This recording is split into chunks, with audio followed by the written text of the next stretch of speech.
We are at 1 o'clock, so let's get started. Kia ora koutou, ko Sylvie tōku ingoa. My name is Sylvie. I'm MyHR's Chief Evangelist, and I'm very pleased to be here today with our last staff webinar of the series looking at terminations and managing the end of employment. So what I'll do is quickly share my screen with you and just check that that's all working, and then we'll kick off into running the system. So bear with me while I pull that out.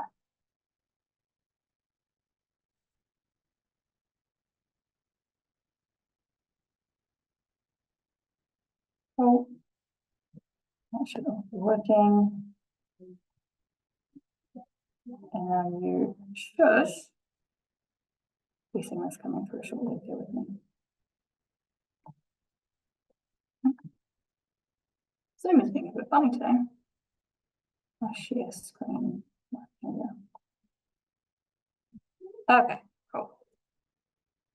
You think after doing about 7,000 of these, I'd have my tech sorted, but I'm clearly taking me a second today. Thanks for your patience.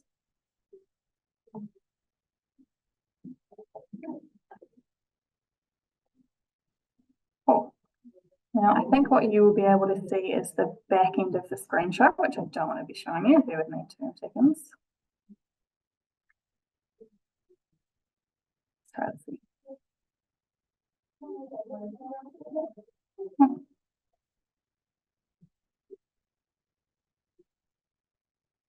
Let's try that again. Okay, can I get a couple of hands up if you can see a big blue title slide that says ending employment on it? That would be super helpful. Cool, I'm getting a bunch of hands through, so that's working now. Lovely, thank you everyone. Thanks for your help as we get all that sorted. All right, let's start clicking through. So in terms of what to expect today, we'll cover off with a bit of housekeeping as per usual. So before we begin, a couple of things to note. This session is being recorded, which is pretty standard if you've been to our webinars before. What this means is I will do my very, very best to make sure that I am anonymising any questions as they come through. But if you do ask a question, just a heads up that towards the end it will be captured. And so if you'd like to ask it anonymously, you're very welcome to do so. The other thing too is if you need to grab a cup of tea or duck away because you have to take a call, you will be able to access the recording later, so don't feel like you have to stick around if something urgent's come up and you need to attend to it. Slides will be available afterwards as per usual, so I'm always very flattered when people take notes. That's encouraging. Says that what we're talking about is useful to you, but if you do need to, again, just step away, or if you prefer just to focus on the content today, you will have access to those slides. As always, please do keep today's discussions confidential. There will be examples that I might be sharing from my experience as an HR practitioner, which I don't want to see on Instagram or on TikTok anywhere. And of course, when people are asking questions in a public space, we want to make sure that we are honouring their trust in the confidentiality of the conversation and feeling comfortable asking those questions in this kind of arena. So again, keep them confidential, take notes, you're very welcome to do so, but don't be sharing it on LinkedIn or any of that kind of stuff. Questions are very welcome. I always say that these sessions really come alive when people feel like they can ask questions. I mean, I love the sound of my own voice. I can talk to you for a very long time, but towards the end, if there is anything that you would like me to address or speak to, that'll really help cement the learning from this webinar, as well as making sure that you're getting out of it what you came along to learn from today. Do use the Q&A function. I mentioned earlier that has an anonymising piece in there. If you'd like your question to be asked anonymously, make use of that. If something comes up partway through the session, pop a question in there. That's totally fine. Otherwise, if you'd like to wait till the end to ask your question, I will be answering them all at the end of the webinar in one block. So that's when we'll get to questions. In terms of timing, I'm hoping to take us through till about 1:40 p.m. today, and then we'll do questions from about 1:40 to about 1:55, and then hopefully get everyone out of here by 2 o'clock to get into the rest of our days.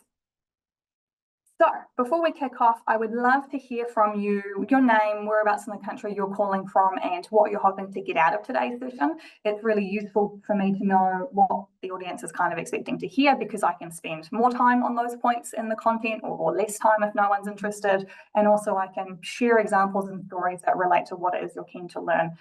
So take a second to pop a little comment through or a question through just with what it is you're looking to get out of today. And while you do that, I will then jump into who MyHR is and why we're running this session here today. So Many of you will know of us. We have a lot of repeat attendees at these webinars, which I think is the best compliment. So thank you for coming back again if that's you. But we were established in 2013 and we're a New Zealand run and operated business with the purpose of making HR easy. Our co-founders, Sean and Jason, came from a small business world respectively, and then the kind of corporate HR world is where Jason's background is.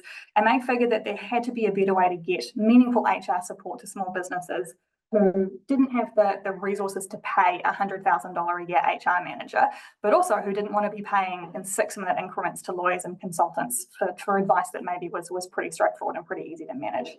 So that's where MyHR was born. We're an outsourced HR provider covering all employment matters. So everything from the start of an employment relationship, job ads, interview questions, through onboarding and employment documents, all the way through to sometimes the pointy end of HR. So disciplinaries, medical terminations, restructuring, all that kind of stuff, some of which we'll be talking about today. In terms of the cool proactive HR stuff, we do that as well. So we have an onboarding module, we've got our performance review module, we help our clients a lot with remuneration and job sizing. So all of that work happens as well. There's not a lot that we haven't seen because of the size of our clients and the number of industries we support. So we're in a really good position to be able to practically and helpfully be placed to support SMEs with their HR needs. The way that we do this is a bit different. So we have HR people in the background, like myself, those are our HR experts, and we have a software platform which is the bridge between ourselves and our clients. So the software is your one source of truth for HR in your business. It's where your employee data is stored. It's where you'll save your policies and your employment agreements that they've signed. It's where you'll take notes on their profiles and have all of their recruitment documents. And it's also where your processes are run, right? So that's where your performance reviews, your onboarding, your e-signing of company policies live. And that's also the bridge between you and us. So where you call up and go, look, I've got this woman, Sylvie, she's just a pain in the ass. She's only been with us 4 weeks, but I find it really difficult to work with her.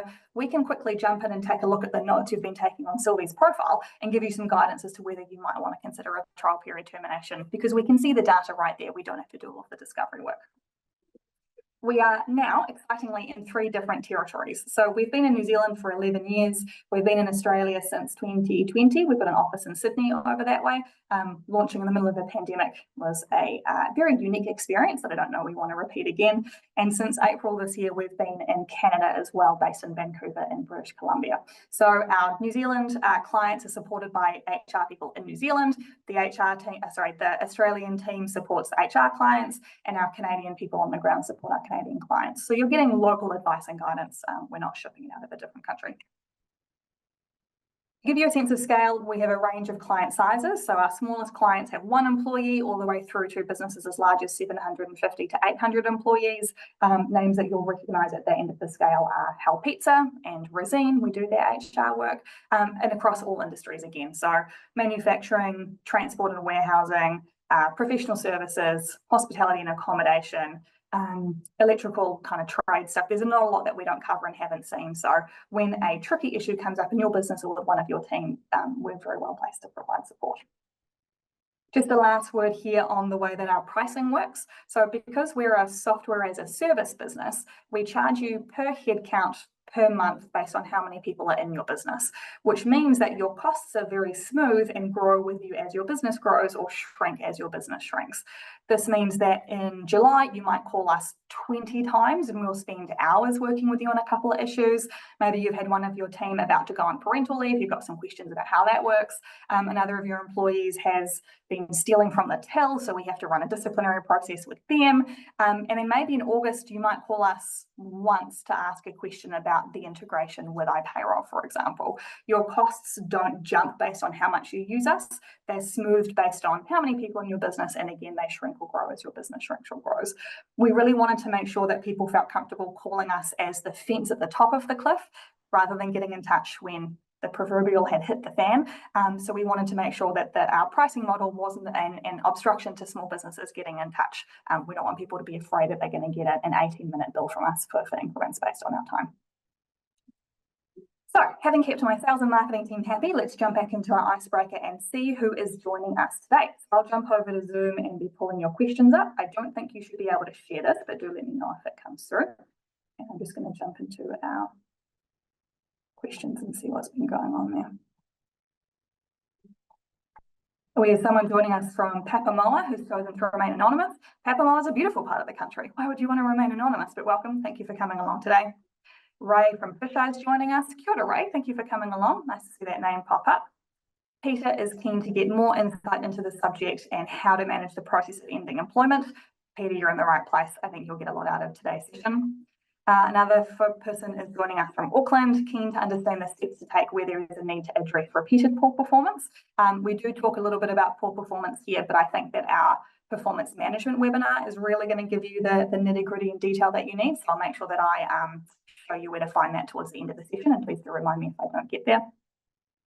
Anonymous is hoping to get guidance regarding termination redundancy via a restructuring process. Yeah, there's a lot of activity happening in restructures at the moment.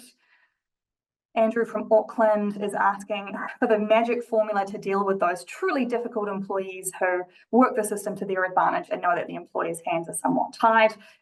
If I had that magic formula, Andrew, I would be a millionaire and selling it for $100 a pop, but we'll see how far we can get to today. Helena is joining us from Wellington. Kia ora, Helena. We've got Helen from Auckland. Marushel, apologies if I pronounce that wrong, from Queenstown, beautiful part of the country. Thanks for coming in. And a few other folk are keen to have some conversations here around termination and process as well. Annette from Wellington is joining us and says, love these sessions. Thanks, Annette. You can come along anytime. Awesome. Thank you, everyone. Really appreciate you jumping in and letting us know what you're looking for today. So without further ado, then let's jump in and we'll see how far we can get. And again, if you've got specific questions, feel free to ask me at the end of the session today. So in terms of what to expect from this conversation today, the first thing we'll do is cover off all of the various grounds for ending employment and the reasons it might be an employer-led termination. We'll talk about the legal stuff, of course, including things like running a consultation process when you are ending someone's employment. We'll talk about the consequences of getting this wrong, and sometimes when those consequences are acceptable to you and you want to make that choice anyway. We'll look at some common mistakes, things that we see businesses get wrong pretty frequently and where that can be a problem if you're trying to minimise your legal risk. A very quick word on records of settlement and where they're useful. We'll finish off with managing final pays and then we'll jump into questions. Now, because the focus of this session was on ending employment briefly, the way that I've written the content is pretty high level just to give you a sense of what's required. If you have a specific restructure you're looking to manage or a specific misconduct issue that's coming up in your business, this will still be a useful session for you. And then we have much more detailed resources which are particular to the circumstances of managing a restructure or managing a misconduct issue, which you are welcome to then jump into and have a look at. And as we'll see at the end, you're welcome to book some time with me if you have particular questions about those situations that you would like addressed. So let's start off with poor performance because this is the one that tends to come up most commonly where it's an employee doing something that isn't cool or that's not appropriate and the employer has to deal with it.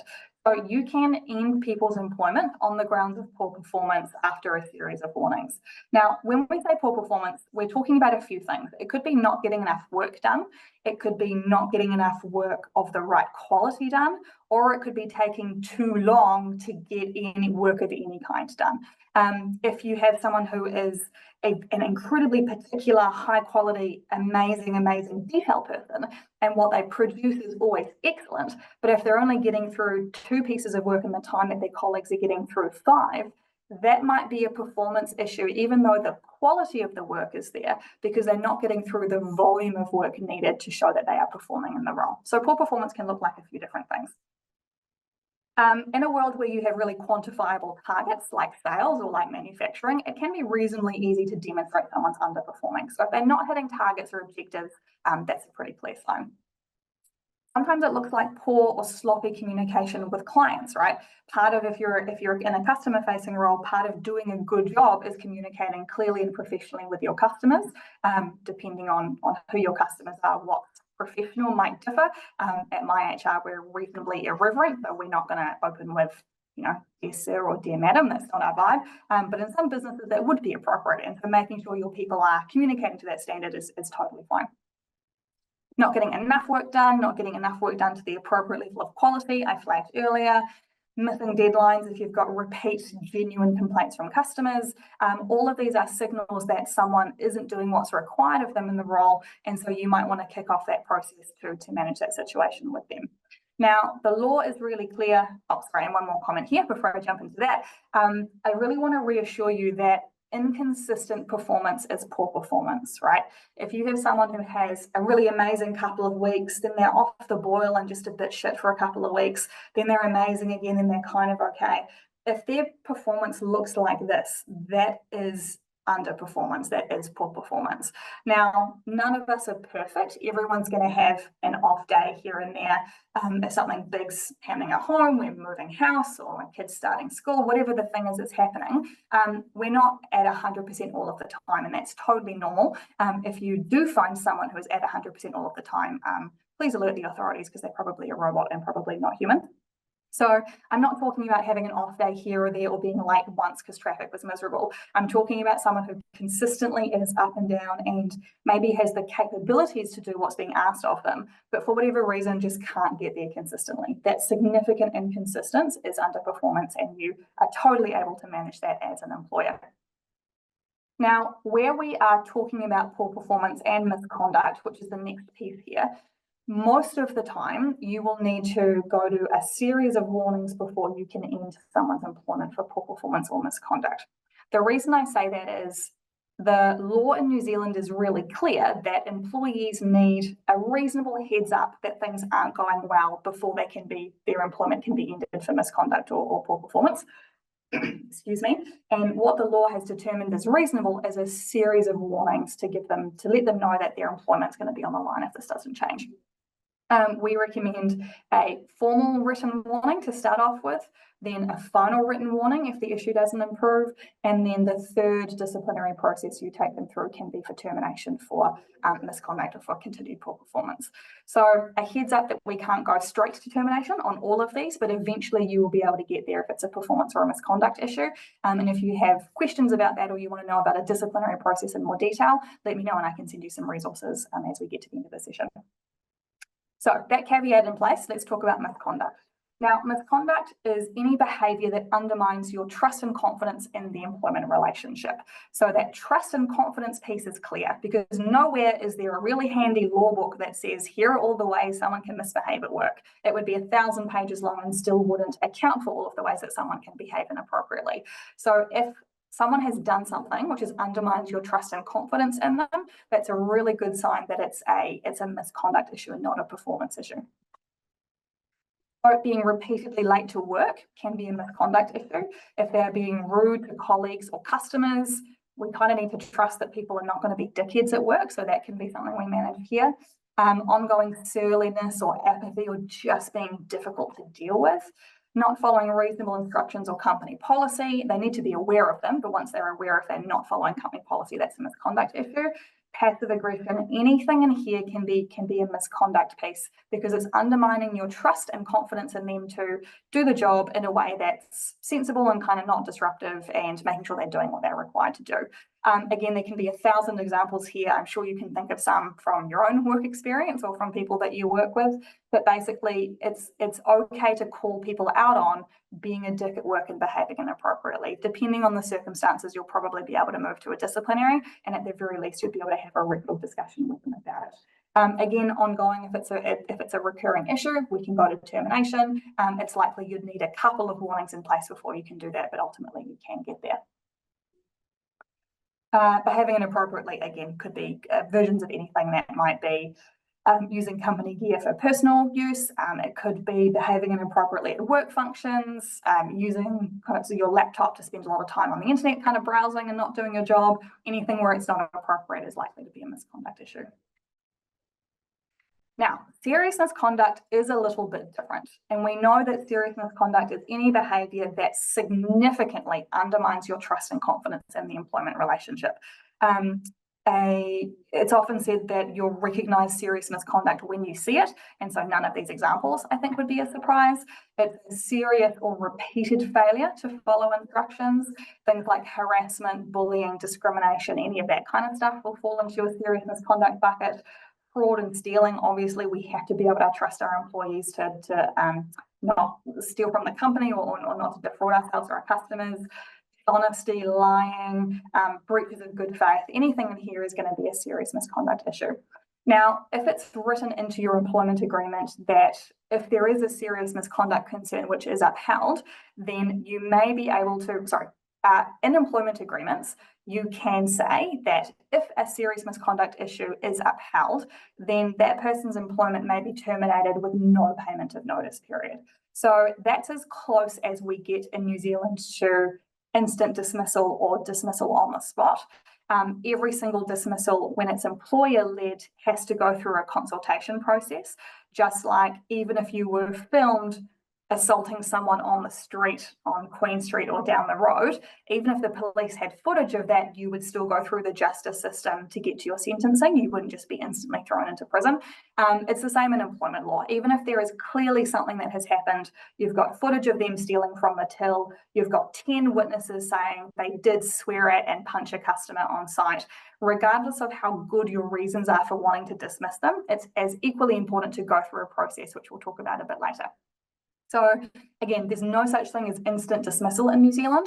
What you may be able to do, again, if it's written into your employment agreements, is if you've gone through the process to understand what's happened and propose termination to this employee, if it's a serious misconduct issue, you may be able to move them on without paying their notice period.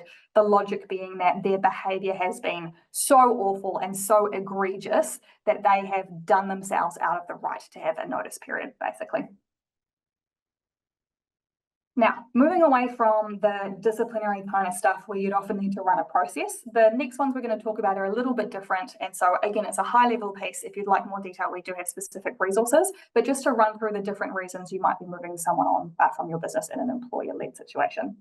So at the end of last year in December the 23rd, I think, very close to Christmas, the government was in a rush to get this through. We have reinstated or removed the cap on trial periods being for businesses with 19 employees and under. So businesses of all sizes, again, can now be using trial periods to make it easier to move people on if they aren't the right fit for the business and they've been recently hired.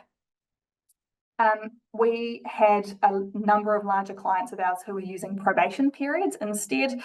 Since that law change, only one of the, I think, about 500 businesses who were using probation periods have stuck with them. Everyone else has gone back to trial periods. So if you are still using probation periods in your business and you're larger than 19 employees, have a think about moving back to trial periods because there are some legal protection advantages here that you don't get with a probation period. So the purpose of a trial period is, in theory, to make it more likely for employers to hire someone they're not quite sure of or to give someone a bit of a go because it's easier to move someone on if they're not a good fit for the role when they've recently joined your business. Now, you must have a trial period in place in order to use this mechanism. It's not a default piece of law. It must be specifically written into your employment agreements, and there are a few different criteria to meet to make sure you have a valid trial period. So running through them really quickly, it must be written into your employment agreement. It can be for 90 days or fewer. It cannot be for more than 90 days. The employee has to have had at least 2 business days or fair and reasonable time to review the employment agreement before signing it. They have to have signed it no later than the day before their start date. So if they start Monday, document has to be signed by everyone Sunday. If you sign it the morning of the Monday, it's invalid. And critically, they can't have worked for you before. The reason for that rule is the law's going, look, we want to make sure that you are, as an employer, given a fair opportunity to assess someone's fit for the role. If they've already worked for you before, you've kind of done that. Why would you be hiring someone again if you didn't like them and were going to use a trial period on them? So really quickly, again, those criteria must be written into the employment agreement, must state the day that it starts and be no longer than 90 days. Employee needs fair and reasonable time to review the agreement. Agreement must be signed by all parties no later than the day before, and employee can't have worked for you before. Now, during a trial period, if you think someone's marginal or not a good fit, it's not okay to just stay silent on it for 90 days. And then when you get to day 88, say, I'm kind of not feeling this. I don't think you're a good fit. We're going to move you on. That doesn't meet your good faith obligation to give this person feedback and give them a chance to improve and give them support and training if it's required. They're not a special category of employee just because they're on a trial period. You still have to be fair and reasonable and be giving them feedback and this chance to improve. Interestingly, there was some case law which came out which said you need to be as explicit to someone as saying, hey, I'm really frustrated with the quality of your work. Here are where the errors are and here's what needs to improve. If this doesn't improve, I may consider using the trial period to end your employment. And basically the case that was in the authority member said, The employee needs to be clear that their job is on the line. And if they're not clear that their job is on the line, potentially the employer has failed in their obligation to communicate fairly with their employee. So start on day one, make sure you're catching up every week or couple of weeks, giving them feedback. If there are things you would like them to improve, give them a bit of support, give them time to. Again, if you were to get to them at day 75 and say, hey, I hate everything you're doing, it all has to improve in the next 2 weeks or we're going to fire you, that's not fair and reasonable. How can someone improve when they've only got 15 days and they're now panicked about losing their job? So when managing a trial period, still give them feedback, give them the support they need to improve. And as far as you can, I mean, it's a bummer conversation to say if this doesn't get better, we might think about the trial period. But to make sure you've got a super legally robust process in place, make sure you're being that clear. And then if you do need to terminate them, you've got all of your paperwork and ducks in a row to fairly use the trial period. Now, the reason the trial period is very attractive to most businesses, and the reason the courts are really tight about the ways that they're interpreting whether one is valid or not, is because with a trial period, you can write into the clause and say, if your employment is ended into the trial period, you can't bring a personal grievance against us for unjustified dismissal, basically.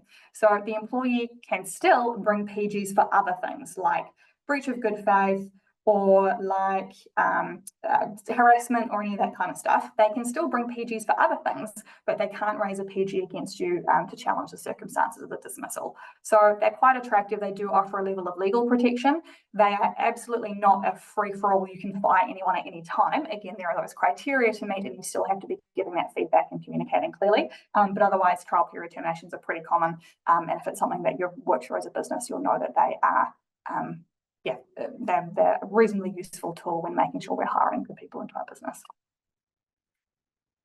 On the flip side, when an employee ghosts you and just vanishes entirely, this is called abandonment. Now, I hummed and hawed about including this because technically it's not an employer-led termination, right? The employee has made a choice to vanish, and so we're just responding to that decision. But I wanted to include it because there are some obligations you might want to be aware of if you're dealing with an employee who's vanished on you.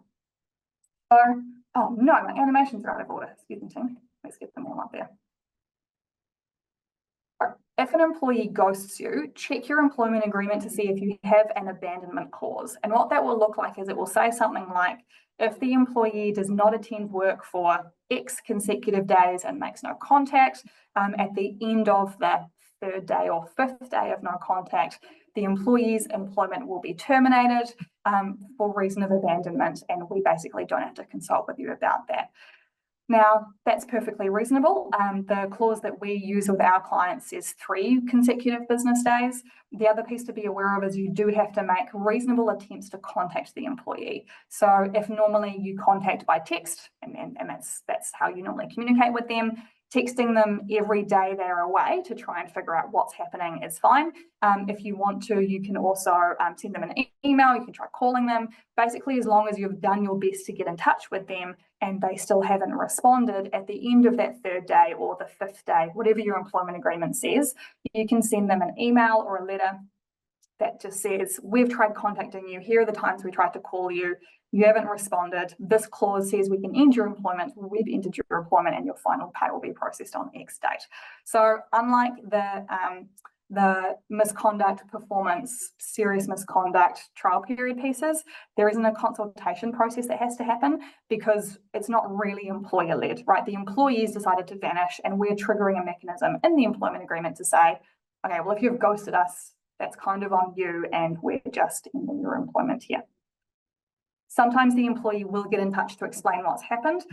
We had a client about 4 months ago who had an employee who was in a reasonably serious car crash. They didn't have any family in New Zealand, so we didn't have like a local emergency contact for them.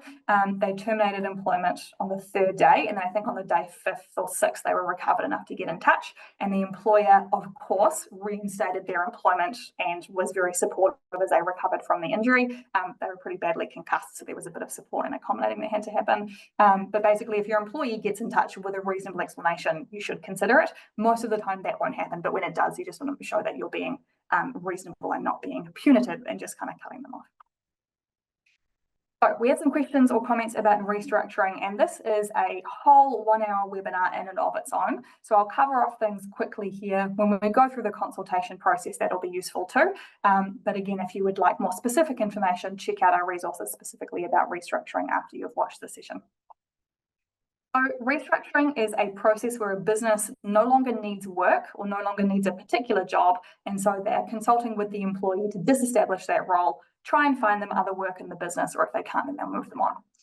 So for commercial reasons, your job's no longer required. Now, this can be a range of things. Most commonly, it's that the business is under such financial pressure or such reduction in profitability or in revenue that they just can't afford to pay everyone, and so they're having to reduce their headcount and streamline things just to keep their business afloat. Now, in those circumstances, obviously you'll need to be sharing your financials and saying, here's our profit and loss. You can see that we've lost profitability or our cash flow's dropped, so we're having to make cost savings to address that. Sometimes it'll be a strategic change. So say you have two products that you're making, one product has done amazingly and one's not done so well. Potentially you're going to restructure the development and support teams for this product so that you can redeploy them to this product and kind of continue seeing growth. That's a restructure, but it's not going to result in redundancies because you're just moving people around. Sometimes it's a good news story for the business. If you have a team of, let's say, 5 copywriters for your marketing agency, and using ChatGPT, you can do the workload of 5 people with just 3 of your copywriters. That's a great news story in that you're getting the same amount of work for less money. Obviously not so good for the employees involved, but when we have improving tech and improving automation, sometimes that does change roles around. And so you might need to restructure to accommodate for those circumstances. So they're not always negative commercial reasons, but there does need to be a commercial justification for the process because it cannot be about the person. If someone in your business is underperforming or is a bad cultural fit or is genuinely just a bit of a knob, you need to manage that through a poor performance or a misconduct process. The courts and lawyers are very, very good at picking through and spotting holes in business cases where it becomes apparent that actually this is about getting rid of this one person over here, because it's not about the job or the work not being required. It's that we actually we don't want Sylvie doing that work anymore. That work still has to happen. We just don't want her to be doing it. So if that's the case, it's a poor performance or a misconduct process. But if it's about the job or the work needing to change or be different or be removed, a restructure is the way to go. When you have decided to disestablish someone's role, you do have an obligation then to try and find them alternative employment within the business. So if there's a job that is sort of 80% or more similar to what they do, or if they could get there with a little bit of training and support to figure out the new job, most of the time you'll have an obligation to just offer that role to that person. And if they turn it down, then they're choosing redundancy, that's fine. But you do have to offer it to them in the first instance.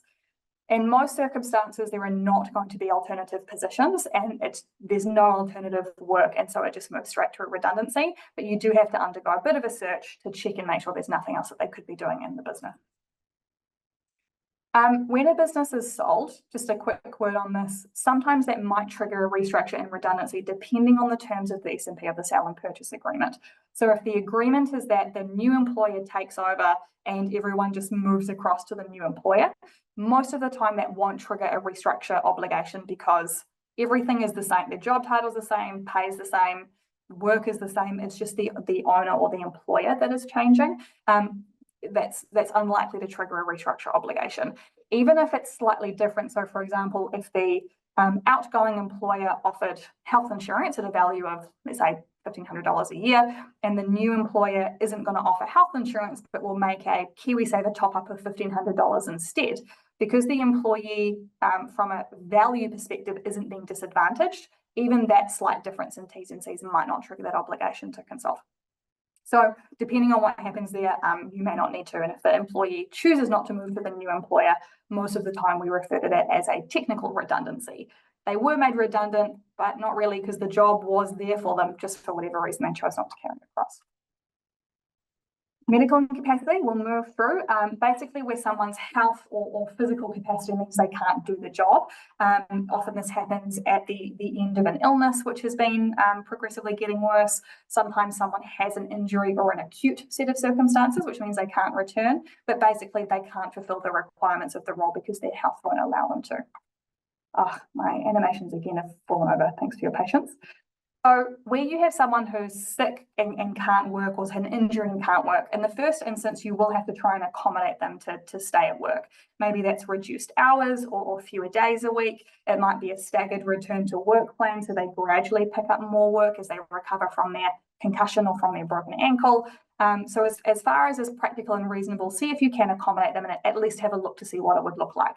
If it's totally impossible for you, for example, if they're what would be an example? If they're a tennis coach and they've broken both their wrists and can no longer coach tennis, there might not be a way for them to temporarily return to work.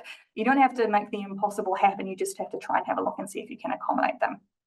But regardless of the circumstances of their health, the law is really clear that at a certain point, you no longer have to hold someone's job open for them. If you don't have anything written into your employment agreement, the default is 12 weeks, so 3 months of holding someone's job for them. But in your employment agreement, you can name a shorter time period. As a default, we say 5 weeks of absence. So with 4 weeks because they'll be able to accrue 4 weeks of sick leave at most, and then a week for grace. But if it's going to be longer than that, maybe we want to think about medical termination, which is the point I just made. It can be as low as 5. Now, making this choice must be supported by medical information or at least an attempt to get it. If the employee is saying to you, my GP wants me off work for the next 8 weeks, they need to be able to supply a medical certificate to say that. If they're saying that their surgeon requires that they have 12 weeks of bed rest following a complicated spinal surgery, you'll need the documentation to say that. If the employee is telling you things and then isn't backing up with the paperwork, ultimately you can go ahead and consider termination for medical incapacity regardless, but you do have to be able to show that you've tried to get the right medical information. None of us are, well, most of us on the call, none of us are surgeons or are medical experts. So we're relying on the information given to this employee by their surgeon or their GP or their nurse or whoever they're working with. It can work the other way too. So if someone is saying to you, no, I'm fully ready, I'm ready to be back to work, I don't want to lose my job, but it's clear that they aren't actually fully recovered and they are much slower than they used to be, or they're having to take lots of breaks and they're off a lot because they kind of can't hack it. Ultimately, you can say, look, I actually need you to go to your GP or to a GP that we paid for to get a clearance to return to work. Here is what we are seeing and showing us that actually you're not ready. And so we need to be really careful that we're not creating health and safety risk for you because you're at work at a time when you shouldn't. So it can go both ways. These can obviously be either really straightforward because often it's no one's fault that someone has cancer or that they were in a really gnarly car crash or they had a major injury, and so it doesn't feel personal. A lot of employees will say, no, that's totally fair. I know I'm going to have to be off with 6 months with this chemo. It's a bummer it worked out this way, but you know, it just kind of is what it is. Other times employees will really try and fight it. They will really, really dig their heels in and really resist the termination. Potentially this is because they are just worried about, they don't want to lose their job. It can feel really embarrassing to be thought of as not fully capable. And so sometimes you get people who are digging their heels in. A really last quick word here, mental and physical health both count. If an employee has been diagnosed with depression, for example, and they are often having time off work and they are really upset when they come to work and they just can't kind of keep up, ultimately you can say it is clear that you are not healthy enough to do the job.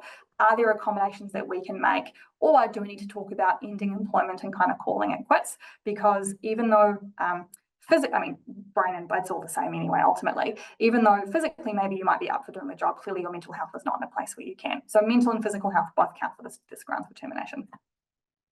I'm just going to move a bit more quickly through this because I want to get through our process chat before we wrap up the questions. So frustration of contract is more unusual, and it basically relates to grounds where an employee has had something happen that means they can't come to work. So if an employee has died, that means their contract has been frustrated because they're no longer alive to do the work. More commonly, if they've been imprisoned, they can't come to work, understandably, or if they can't get back into the country. And we saw a lot of this with COVID-19. Employees who weren't citizens or residents for the first little while were overseas on a holiday, or they'd gone to take a break and go to a family wedding, or they just were out of the country for whatever reason, and then they weren't able to get back in and couldn't do their job remotely. So no one's fault. None of us could have seen the pandemic coming. Ultimately, we did support a lot of our clients to manage terminations on this ground because they couldn't hold the job open forever. And although no one had done anything wrong, practically it was going to be months before these people could be back in the business. So unfortunately, a lot of their employment ended. Where it's an imprisonment situation, often you will be communicating through a third party, totally standard. Just depends on the circumstances of why they can't return to work, or if it's a really serious head injury or concussion or really serious something else has happened. Again, often it'll be a third party issue that we're dealing with. So when we talk about managing termination, the overall principle to be aware of is acting in good faith. And this comes from Section 4 of the Employment Relations Act. Section 4 means it's really important because it's the first thing they talk about after like the name of the act and kind of when it comes into effect. But specifically what they say is that an employer who is proposing to make a decision that is likely to or may have an effect, that will or is likely to have an adverse effect on the continuation of employment must provide to those employees access to information relevant to the decision being made and an opportunity to comment on that information before a decision is made. So even though that's good relationship practice regardless, the law is really clear that if we are considering ending someone's employment, in most circumstances, we will need to propose the decision to them, hear their feedback, listen to and consider the feedback before we make a decision. So this is not HR people being unnecessarily obstructive with this kind of stuff. We are looking to help you meet your legal obligations to manage your legal risk. The general shape of a consultation process for restructuring, medical termination, serious misconduct, disciplinaries, frustration of contract, all that kind of stuff, all look reasonably similar, although of course the details will vary. So where it's an employer-led termination, again, we're doing this to meet our good faith requirements. And what we're trying to do is make sure that we obviously have the substantive reason we want this person out of our business, whether we don't need their job anymore, they're not fit for the job, they're just a massive dickhead and we want them gone. We also have to meet this legal obligation for procedural fairness, right? So assuming our grounds are good, most of the time they are, employers don't typically fire people for no reason. We also have to meet this procedural fairness piece. And so during these consultation processes, employees have certain rights. They need to know everything that might be material in the decision to give them a warning or dismiss them. They have a right to request more info if it's relevant. They also are entitled to a reasonable amount of time to seek advice and prepare a response. That could be anything from 2 business days to 2 weeks, depending on how complex the issue is. They also have a right to representation and or support, as well as a right of reply to the decision makers. So if you are considering ending someone's employment for medical termination, you can't get your office manager to do it and to run the process if you are the one ultimately making the decision. You either need to be in at least a couple of meetings, or the employee has to have a chance to speak their piece to you. Maybe you can't do it face-to-face because they're hospital bound or they can't make it into the office, but you can't kind of outsource decision making. If you're the one making the decision maker, you need to be present at some of those meetings so the employee has that right of reply. So in terms of prep and kickoff, stage 1, most of the time will be documenting the situation, gathering your supporting information and outlining potential consequences, which might be the warning, the final warning, or the termination, if that's what you're looking at. Let your employee know that the process is kicking off. Most of the time, well, except for restructures, all of what we've talked about is one-to-one. So that's a private phone call or a private meeting or a private video call. As you let them know this is happening, give them the issue, give them the supporting information, whether it's the CCTV footage of them stealing from the till, whether it's their timesheets which show that they're clocking in later than they should be, whether it's the customer complaint that has triggered this disciplinary process. Whatever it is, you have to supply it to your employees. You can't be holding secret information in the background and be making a decision based on that and not share it. If it's informing your decision, you must be presenting it to your employees. Be clear on potential outcomes. Are you considering a warning? Are you considering termination? Remember, you haven't made a decision yet, although of course you know where it is you're aiming for. But the way that someone might prepare to give a response to these proposals, if they think it's a warning versus if they think they're getting fired, is going to be very different. So we need to be clear about what it is that we're considering. Share timelines as much as you can. If you've got meetings booked in, communicate those. If you just know that when your response meeting is going to happen, that's cool. You don't have to commit to them, but if you know the time frame you're going to be using to include that, make sure your employees are clear that they have a right to seek advice, and then invite them to a response meeting or book it in their calendar for 2 business days or a week later, or whenever you're going to be catching up with them. Then your meeting will adjourn. Now, most of the time we'll recommend doing this in person, and by in person I mean either face-to-face in the meeting room, over a video call if they work remotely, or over a phone call as much as you can. That's perfectly fine. If for whatever reason you can't get a hold of them, or maybe if the employee is dodging your calls and refusing to attend meetings, as we see happen sometimes, it's fine to send this in writing to them over an email, but that should be your plan B. As much as you can, plan A should try to be doing it in person, again, face-to-face meeting or a video call or over the phone, but if you need to, you can do this in writing. Stage 2 is the employee's response meeting. So this is when they get to share their side of the story and say whether they think you're being fair or you're being massively unfair and you hate them and have always had it out for them, and it's never going to be a fair decision for them regardless of where we go. So sometimes they will say, yep, I understand, nothing to add. Yes, I did steal from the till, or I agree that the restructure has good commercial reasons, or yes, I agree that my depression is getting in the way of me doing my job. I kind of have nothing to add. Or it might be a 15-page counter argument with, I disagree with the reasoning for the restructuring, and here's why we aren't actually losing money. Or here's why my depression isn't getting in the way, and here's why you should keep my job open for me for 10 years and still pay me while I'm only doing 15 hours a week. Whatever the pushback is, you don't have to agree with it, but you do have to hear them out, right? They just get a right to say their side of the story. If you need to ask questions, clarify, what do you mean by this thing around everyone clocks in late and it's totally fine? That's not what our records show. Who's told you that's okay? Or whatever their story is, if you need to clarify and push back on them, don't tell them you don't believe them, because that's predetermining kind of the outcome of the process, but you are totally fine to ask questions and to clarify if you need to. Then your meeting ends. You must listen to and consider their feedback. If it's part of a big restructure proposal, most of the time you will need to respond to their suggestions or their comments. If you've got 10 employees at your restructuring who've all come back at you with comments, you might anonymize all of those pieces of feedback or suggestions and then respond in one document you share with everyone. Everything else where it's one-to-one, you just have to consider their feedback and show that you've listened to them. Again, you don't have to agree. Consulting is not about reaching agreement. It's about involving everyone in the decision-making process so that their voices can be heard. Most of the time, what an employee has to say is unlikely to change your mind. Sometimes it does, though, and we do have to run through this process anyway just to manage those legal obligations. Next, we are confirming an outcome. So you're documenting your response to the feedback, you'll confirm the outcome of the process, and the meeting will adjourn. Now, if it's a restructure, again, that triggers that obligation to find alternative work. That's where your restructure process differs from what I'm talking about on screen.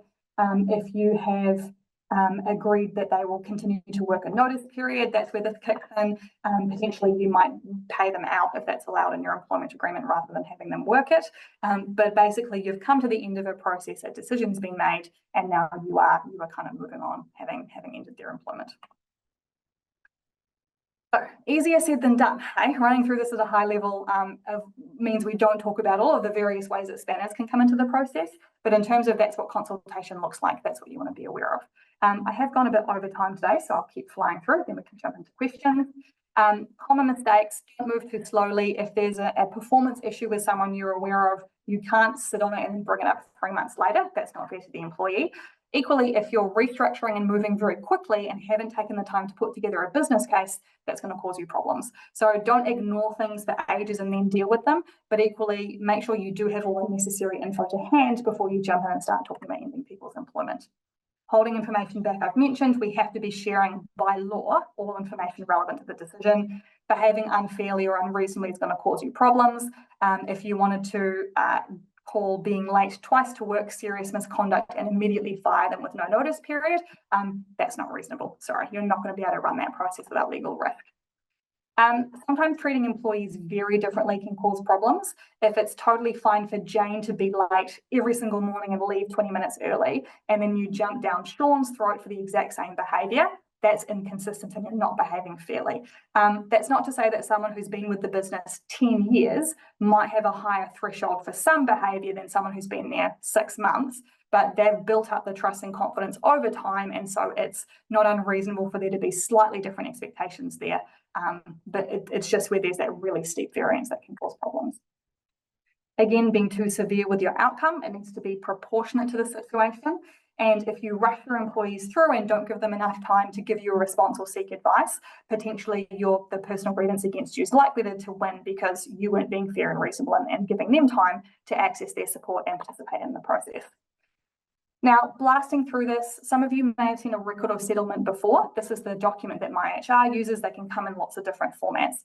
But basically, it's a legal wrap-up document that confirms the end of the employment relationship if something weird has happened. Most of the time, you won't use these. Employees will resign. They'll say, see you later, you'll move on. But where you've agreed to certain terms relating to the circumstances of their departure, maybe they've been made redundant, but they've asked if they can say that they've resigned, and you agree that that's how you'll talk about it. Potentially, if you've agreed to pay them a bit of money to just piss off and get out of your life, you'll wrap it up here. So it captures the agreed terms of the departure. Once it's signed, there's no legal pushback from either party because it's a full and final kind of document. It's pretty ironclad. Payments made under section 123 are tax-free. So those hurt and humiliation payments where you're just going, you're just a headache. Can I pay you $5,000 to go away and never darken my doorstep again? Any of that kind of stuff you might want to get under section 123 to make it more attractive to the employee because they're not paying tax on it.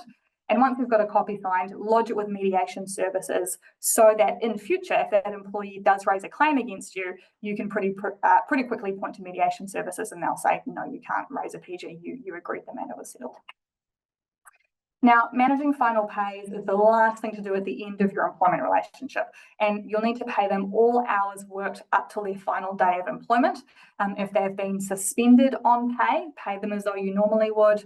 If they've been on stress, if they've been on sick leave because they've been so stressed or whatever, pay them as you normally would up to their final day and then no longer beyond that. Of course, final pays include annual leave entitlement and accrual. Watch out for how those are calculated because your entitlement to annual leave is paid out at the greater of your average weekly earnings or ordinary weekly earnings, whereas your annual leave accrual is just paid out at a flat rate of 8%. So there might be two different calculations there to keep an eye on. Any alternative days that they've earned by working on a public holiday that would be an otherwise working day that hasn't yet paid out to them, that needs to be paid out too. And of course, any other monies that might be owing to the employee gets processed in the final pay as well. Now, pay these as soon as you can. If you can do it on their last day of employment, that's the best time to do it because it's really, really clear that all monies are paid out, their employment ended, kind of job done, we never want to talk to each other again, potentially. Or if you do need to pay it in the next pay run, that's legally fine. It just means there's kind of this grey period where they're not employed, but they kind of have a connection to you because they haven't received their final payment. Not a disaster, it is just tidier if you can manage it on the final day. Let's talk about consequences. Now, it's unusual to hear an HR and employment relations person say, you can do whatever you want in employment relations, but you can. Just like you can choose to go 60K in a 50K zone, knowing that you're a safe driver, everyone else is going 60K and you probably won't get a ticket, you can make choices based on your assessment of the risk. But what you can't avoid is that risk. If a cop does ticket you going 60 in a 50K zone, you did break the law, you did do something wrong. Your assessment of the risk wasn't correct in that instance. So you can do whatever you want, but you can't avoid the risk of consequences. And when we're talking about, I'm actually going to skip this section because I think we've covered it off enough. I'm just going to jump through. So what happens if you do get something wrong, or you have an employee who wants to raise a claim against you? The most common method employees have for seeking redress from their employers is raising a personal grievance. This can be on a number of grounds, but unjustified dismissal would be the one that's most relevant to what we're talking about here. Otherwise, they might invite you to attend mediation. That could happen before a PG is raised because they're trying to resolve the issue, or they could raise a PG and then have to go to mediation before they can take it to the Employment Relations Authority. So mediation might feature in there. If we get to the Employment Relations Authority, the consequence is likely going to be penalties, potentially to the government if you've breached good faith or breached like minimum wage obligations. You might have to pay a fine to the government for being a bad employer. More likely it's going to be payment to the employee for things like lost wages, hurt and humiliation, any of that kind of stuff. Now, the average cost to defend a PG, and this data is a couple of years old now, but if you successfully defended a PG at the ERA, so you've done nothing wrong, and the authority member says, no, ABC Limited was in the right and they managed things fairly and they didn't disadvantage the employee. In terms of legal cost and your time, it'll cost you about 30 grand to get there.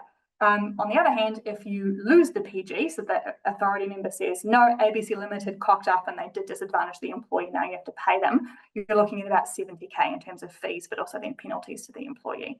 So 99% of personal grievances never get to the Employment Relations Authority. They're settled well before it gets to that point. But to give you a scale of what the costs might be, this is what we're looking at. The ERA also, under the last government, was directed to consider reinstatement as a primary remedy if an employee was unfairly dismissed, which is a massive hassle because you're in a 2-year legal battle to get to the Employment Relations Authority anyway. Then the authority member says you have to have this person back in your business. Show me a business and a person who could manage that gracefully. I've yet to see one. I think it would be really, really difficult to manage kind of successful reintegration. So a heads up that you may end up having to re-employ this person if you have particularly cocked up in terms of managing their dismissal. Not common, but it does happen. The other piece too is that New Zealand is a really small place. So if you are known to be someone who doesn't treat people right and fire them kind of indiscriminately, eventually word will get around and that'll have an impact on your ability to hire and bring people into your business going forward. So, end of the contents. Bonus resources, as always, in your follow-up email, you'll get a copy of the webinar recording and slides. You're also very welcome to book 20 minutes with me to talk through an issue if it's something you would like to get more detail on. If you're a MyHR client, obviously you can call the HR team too. If you're not a MyHR client, it's not a hard sell environment. I am just here for you to get a sense of what the service is like and to help you talk through an issue. So feel free to book time with me if you'd like more information or want to go into something in more detail based on what we've talked about today. Otherwise, thank you. I so appreciate your time. I have blown through most of what I thought would be question time, so I'll stick around for a bit after the webinar.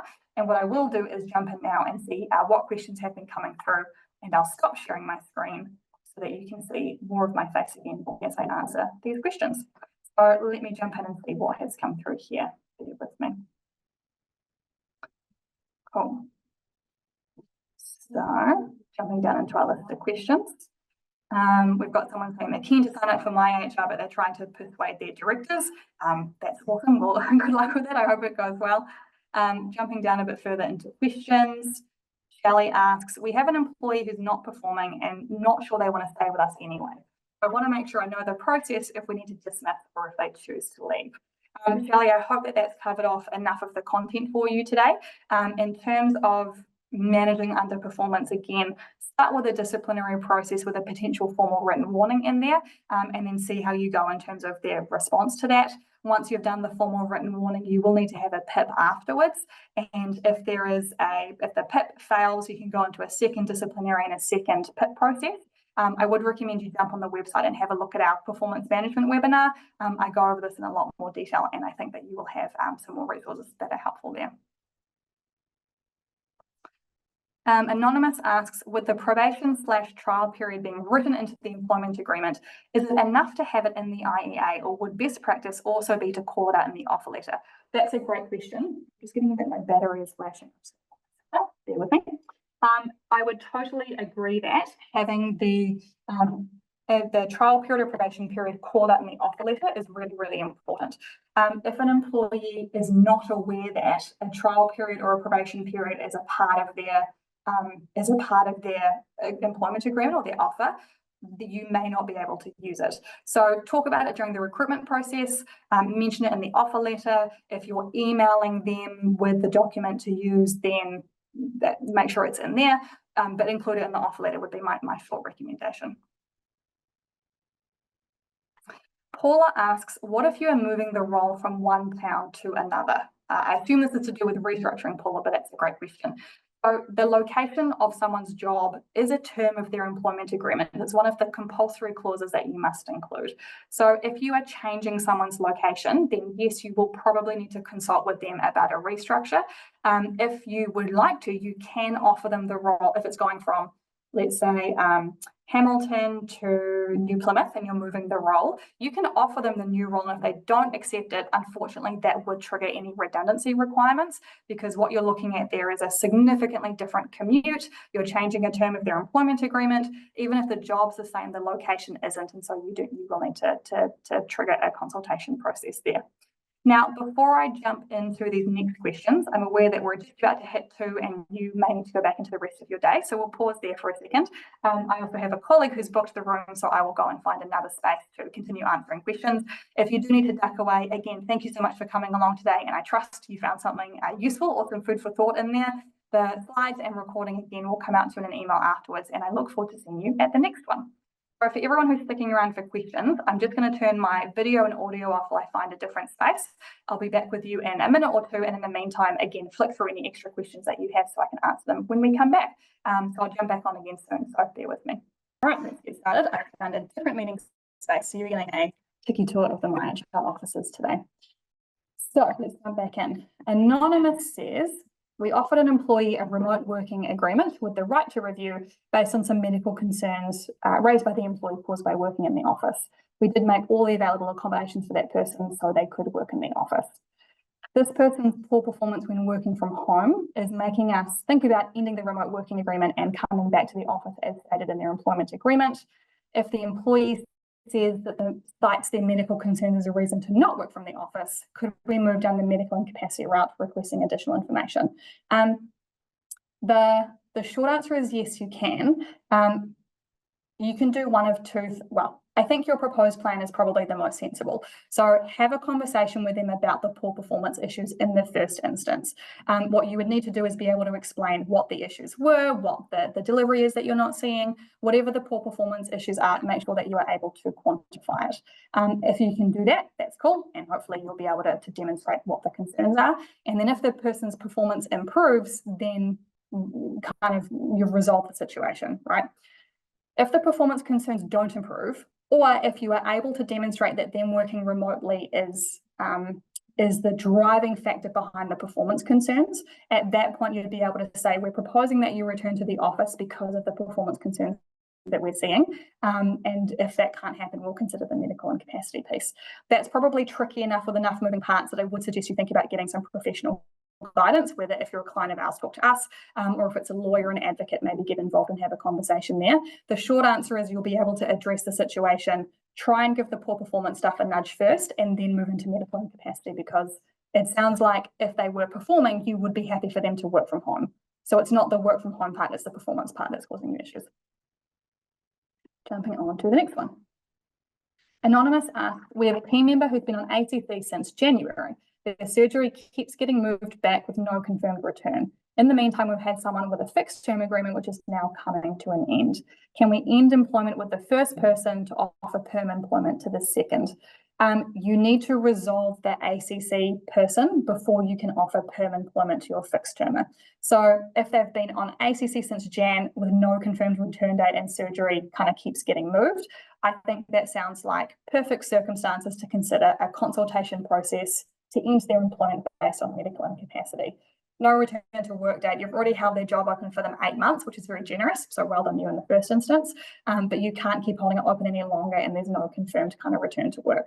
So pull the trigger on a consultation process for medical incapacity. In the meantime, if you need to, see if you can extend that person's fixed term agreement to cover the gap. Once you've got an issue resolved with this person, then you'll be able to offer permanent employment to your fixed termer.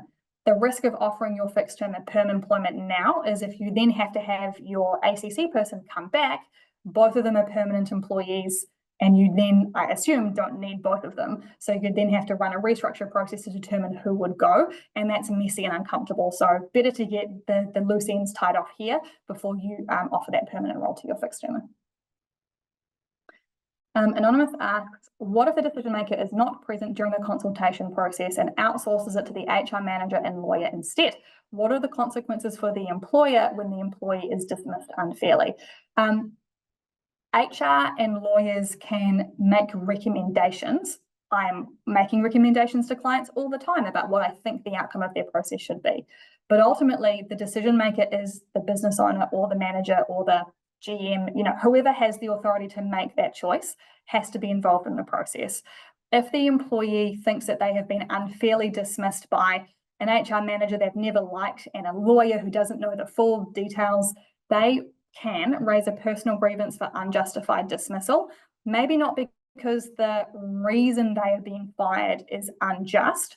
Maybe they were a massive dickhead and stole from the till, or maybe their performance was so bad it warranted dismissal. So the reason will probably still be substantial, will still be good enough, but the process you have followed to arrive at a fair decision hasn't happened because the decision maker hasn't been involved. So they would probably win a PG for unjustified dismissal on the grounds that the process that was followed wasn't fair. You might be looking at anything from 2 months to 4 months payout, 2 months to 4 months wages or salary in the form of a hurt and humiliation payment. So there's a bit of cash on the line here. It's always worth having the decision maker involved, even if it feels like it's taking up a bunch of time now, because it will save you money and time down the line. So potential consequences of PG for unjustified dismissal, which they would probably win based on the process not being fair, not necessarily the reasoning not being fair. Next question. When the business is sold, does the new employer have to have an obligation to take on all employees from the previous employer? No, that's a negotiation piece that happens when the terms are being agreed for the sale of the business. So the old owner does have a legal obligation to try and convince the new owner to take everyone on.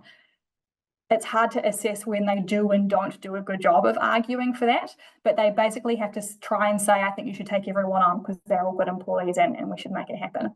The new employer can choose to hire everyone. They can choose to hire some people. They can choose to hire no one. And that's a perfectly legal decision for them to make. There's no blowback on them and there's no blowback on the old employer as long as they did actually try to get everyone hired across. So it depends on what's negotiated, and there's no legal incentive either way for the new employer to take people on or not. There is a legal incentive for the old employer at least to try and negotiate that all or some of their employees are hired across. Jumping in. Anonymous asks, for deductions related to theft, what is the rule around percentage of the deduction to recover loss? So, for example, if the loss suffered was larger than final pay, what are we allowed to deduct? That's a really good question. In most circumstances regarding recovering monies lost or replacing equipment that was stolen or damaged, you will have to include that in stage one where you are proposing the dismissal or proposing the consequences for what has happened. So if you're proposing dismissal and recovery of costs, you'll need to state that in the letter so that the employee knows what might happen at the end of this process. If you get to a point where you are dismissing and you are recovering costs, if the final pay isn't going to cover it, you can make an agreement with that employee to try and recover costs.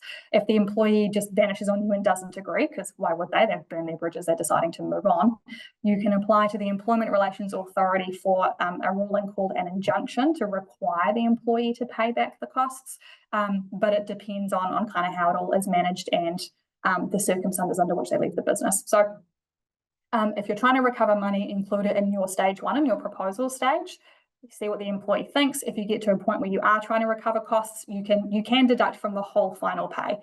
If there's a circumstance where their final pay is $2,000, they owe you $2,000, and kind of you've agreed that it will be deducted, you can deduct it from their whole final pay. There's no rule that says you have to have at least some of their final pay paid to them. It all depends on what's agreed or what's managed during that consultation process. Nadine says, thank you, most enlightening. You're very welcome, Nadine, anytime. Thank you for coming along. Some lovely comments from people about a great webinar.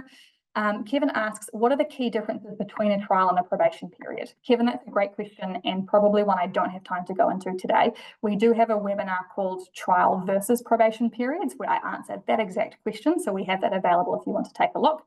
Very critically, trial periods have the legal protection, probation periods don't. Trial periods can only be used for people who haven't worked for you before. Probation periods don't. In both circumstances, you still have to engage in good faith. You still have to be reasonable about the way that you manage the person in that trial or probation period. Probation periods are more flexible but less powerful. Trial periods are quite powerful but less flexible is the way that I would sum up those differences. Jumping in. Kia ora, Michael. Nice to see you. Michael and I go way back to our high school days. Michael asks, is there a timeline to follow from a formal warning to the disciplinary action? So there's a few timelines to manage here.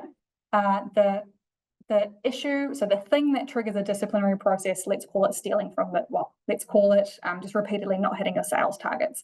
So you want to address that pretty quickly. If you know that they haven't hit their sales targets, within a week or two, you want to be starting that disciplinary process from stage 1 to stage 3. So kicking off the disciplinary, hearing the employee's response, considering their feedback and confirming the warning could be anything from 2 weeks to 6 weeks, depending on what happens in there.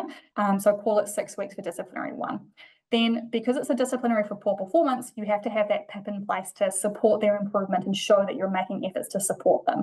So for a sales role, that PIP might be, let's call it 2 months to see improvements.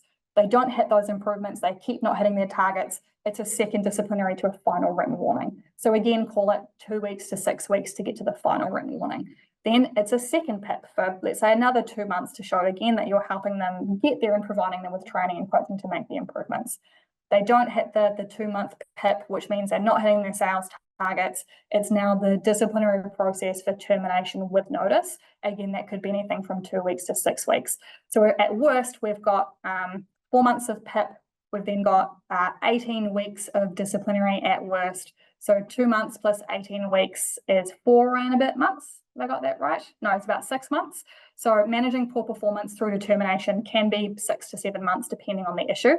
Most employees will quit somewhere after the formal written warning because they can see the writing on the wall. But beyond that, it is a bit stretchy in terms of how long the PIP is, how long your consultation process takes, all that kind of stuff. Anonymous asks, how much financial information are you required to provide to employees on a restructure? The short answer is the law is really clear that you can't withhold information from employees if it's material to you making the decision.